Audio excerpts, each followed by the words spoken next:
حضرت ابو ذر رضی اللہ عنہ فرمائی زما رسول الله صلی الله علیه و آله وسلم مبارک نه اوریدلی دي چې درې کسان یا درې ډلې دا داسې دي چې دې ته به الله رب العزت د قیامت پر ورځ ډېر په قهر وي، ډېر سخت به غوسه وي ورته، او الله رب العزت به دینه مخ اړولی وي د قیامت پر ورځ. هغه کې یو هغه کس دی چې هغه کس په چا احسان وکړي، لکه چا سره نیکي وکړي او بیا ورته وروسته پیغور ورکوي، لکه تا چا سره نیکي وکړه او بیا هغه نیکي والا تا هغه ته وروسته پیغور ورکوي، د خلکو مخکې ورته وایي چې یاره تا سره خو ما داسې کړي وو، څه مړه ته هم دوره شوې، پلانکي ځای کې تا سره ما داسې کړي وو. عموما دا خبره موږ کې ډېره زیاته ده، بلکې هر قوم کې ډېره زیاته ده. یاره تا سره ما پلانکي ځای کې داسې کړي وو، مړه ته هم نن د خبرو شوې، تا سره خو ما داسې چال کړی و. نو داسې د احسان بدل د نیکي بدل پیغور بیا مه ورکوه، لکه چا ته پیغور مه ورکوه، بس نیکي دې وکړه وده کړه. نو داسې دغه کس چې هغه احسان کوي په بل باندې او بیا پیغور ورکوي، نو الله رب العزت ورته د قیامت پر ورځ ډېر سخت په قهر وي او د رحمت په نصیب ورته ډوګوري نه، او نبی علیه الصلاة والسلام مبارک به د هغه شفاعت هم نه کوي. دا شو یو کس. بل هغه کس دی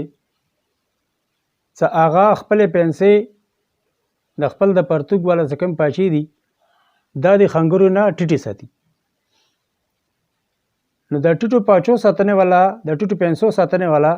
چې خنګرو نه ټیټې وي، نو دې ته به د الله رب العزت د قیامت پر ورځ د رحمت په نظر ډوګوري نه، او سخت به ورته په قهر وي او سخت عذاب به وي ورته. او نبی علیه الصلاة والسلام مبارک به د هغه شفاعت هم نه کوي. ویلې چې دا د تکبر نشاني دی، خپلې پاچې خپلې پیسې خنګرونه ټیټې ساتل دا د تکبر نشاني دی، او تکبر صرف الله رب العزت ذات دپاره جایز دی، بل چا دپاره نه. نو یو دغه کس دی چې الله رب العزت ورته ډېر زیات غوسه وي، بلکې په قهر به وي ورته. او دریم هغه کس چې هغه خلکو سره معاملات کوي او خرڅون کوي، اخیستن کوي، او هغه کې په دروغو قسمونه خوري، یا بل څه داسې معامله وه،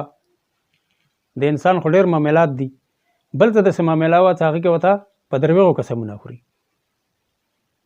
نو د دروغو قسم والے باندې به الله رب العزت د قیامت پر ورځ ډېر سخت په قهر وي او د رحمت په نظر به ورته ډوګوري نه. او نبی علیه الصلاة والسلام مبارک به ونه سخت خفه وي او شفاعت به نه کوي. نو ډېرې غټې د نقصان د درې خبرې دي، د درې کسان دي چې دې ته به الله رب العزت د قیامت پر ورځ د رحمت په نظر نه ګوري. او بل یوه هغه خبره چې هغه د مور او د پلار احسان به کوي په مور او په پلار باندې، ښېګړه به کوي مور او پلار سره،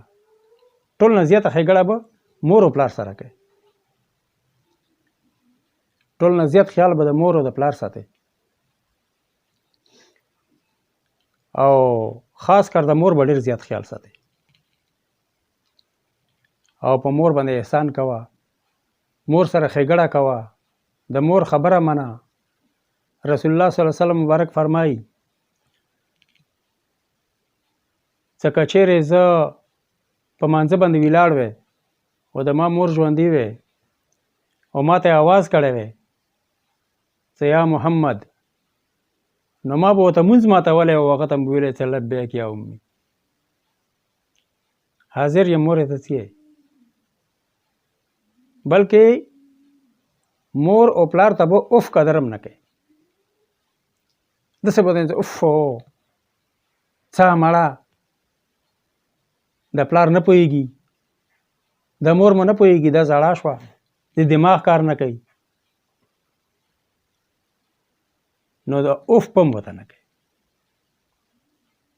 په دې باندې الله رب العزت ډېر سخت خفه کېږي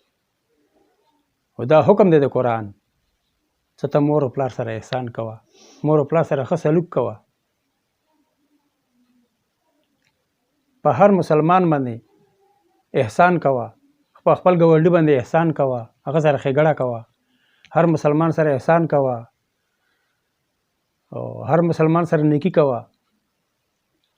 په یتیم باندې خیال ساته یتیم مال مه خوره داسې ډېرې خبرې دي چې الله رب العزت مو ته قرآن کې باقاعده د دې خبرو حکم کړی دی